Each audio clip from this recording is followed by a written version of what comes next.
જેણે જેણે ખાલી થોડો ઘણો ભરોસો રાખ્યો છે ને કે મારી જામાં કોઈ જાગતી જ્યોત મેલડી બેઠી.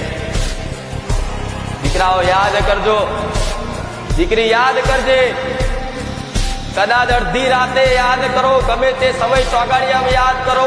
ઉખાર મેલડી પહોંચવું નહીં તો ગોળા મારું સત buck. Edit by Son of Sri Ram Sankar.